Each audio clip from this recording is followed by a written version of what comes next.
আসসালামু আলাইকুম রহমতুল্লাহ। দিল্লি না ঢাকা স্লোগান এখন অনেকটাই বন্ধ হয়ে গিয়েছে।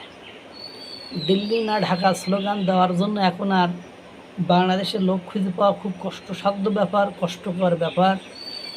এখন আর এনসিপি নামক রাজনৈতিক দলটি মাঠে নেমে দিল্লি না ঢাকা স্লোগান দিব, তার পেছনে 10-12 জন 15 জনের বেশি লোক হয় না।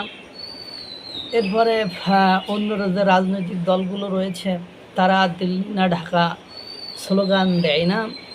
এখন সেই দিল্লি না ঢাকা স্লোগান বন্ধ হয়ে গিয়েছে, কিন্তু এই দিল্লি না ঢাকা স্লোগানের ফাঁদে পুড়িয়ে এই দিল্লি না ঢাকা স্লোগান দিতে দিতে নিজেদেরকে এমন খাদের কিনারে এসে দাঁড় করিয়ে ফেলেছে, যেখান থেকে উঠে আসতে বাংলাদেশকে যে কতটা কাঠখড় পোড়াতে হবে, বাংলাদেশকে যে কতটা ধ্বংসযজ্ঞ সহ্য করতে হবে, সেটা বাংলাদেশ ইতিমধ্যে উপলব্ধি করতে পেরেছে বলে আমার মনে হয়।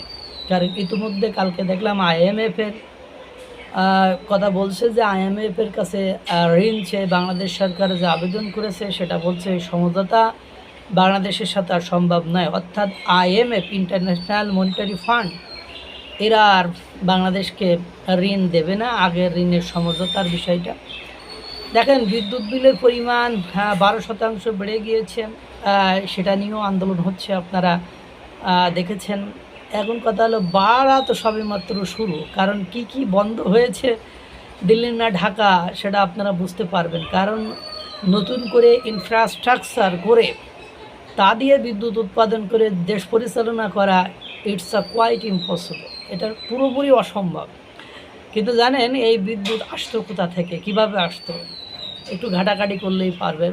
এরপরে দেখেন পোশাক শিল্প বিটিএমএ, ওখান থেকে একটা সংবাদ প্রচার করা হয়েছে। তার সভাপতি শওকাত সাহেব উনি বলেছেন যে বাংলাদেশে 300 স্পিনিং মিল, 350 পোশাক শিল্প, গার্মেন্টস বন্ধ হয়েছে। তো দেখেন একটা কারখানায় যদি 100 করে, 3 দিন 600-700 মনে করেন, যদি 100 করে হয় তাও 7000 শ্রমিক বেকার হয়েছে। এরকম 7 লাখ মনে হয় যে শ্রমিক বেকার হয়েছে। এই যে একের পর এক এগুলো হয়েছে, এবং আপনারা জানেন যে সীমান্তে এখন কি ঘটনা ঘটছে। সীমান্তে অঞ্চলের মানুষগুলো এখন কোনো কর্ম করে খাইতে পারতেছে না, তারা এখন আছে চরম এবং মহা বিপদে। এরপরে ভারত থেকে একের পর এক অবৈধ অনুপ্রবেশকারী যারা ভারতে বসবাস করতো তাদেরকে ঘাট ধাক্কা দিয়ে বাংলাদেশে ঢুকিয়ে দিচ্ছে। অর্থাৎ তাদের কাঁটাতার পার করে যখনই 0 পয়েন্টে ঢুকিয়ে দিচ্ছে, তখন আপনার আর কোনো কিছু করার নেই। আজকে সকালে একটা নিউজ দেখলাম, সাতক্ষীরা অঞ্চল দিয়ে একজন মহিলা তার বাচ্চা এবং তার স্বামীকে ঢুকিয়ে দিয়েছে।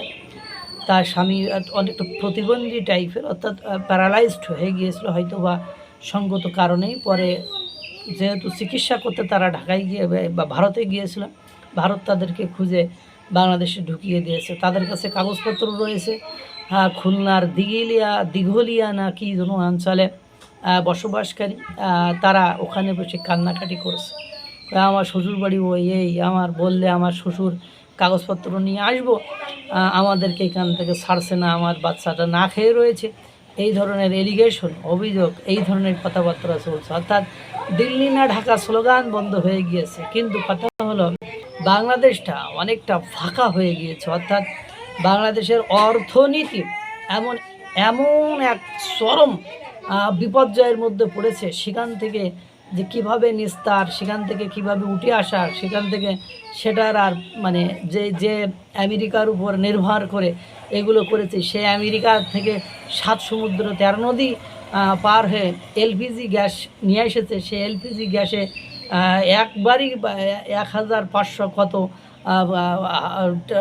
ডলার টাকা, কোটি টাকা খরচ বেশি হয়ে যায়। অর্থাৎ এভাবে করতে থাকলে আমেরিকার উপর ভরসা করেছেন, আমেরিকা অন্যান্য রাষ্ট্রের উপর ভরসা করে চাল, ডাল, আটা, সুজি আমদানির উপর তো নির্ভরশীল। এগুলো নিয়ে এসে বাংলাদেশ কিভাবে সাস্টেইন করবে, কিভাবে টিকে থাকবে, এর কোনো বিকল্প উপায় নেই। কারণ প্রতিবেশী রাষ্ট্র ভারতকে বাদ দিয়ে আপনি সুখকর কোনো কিছু করতে পারবেন, সেই সুযোগ আপনার হয়তো বা আপনাদের আর হবে না। আল্লাহ তাআলা সকলকে ভালো রাখুক, সুস্থ রাখুক।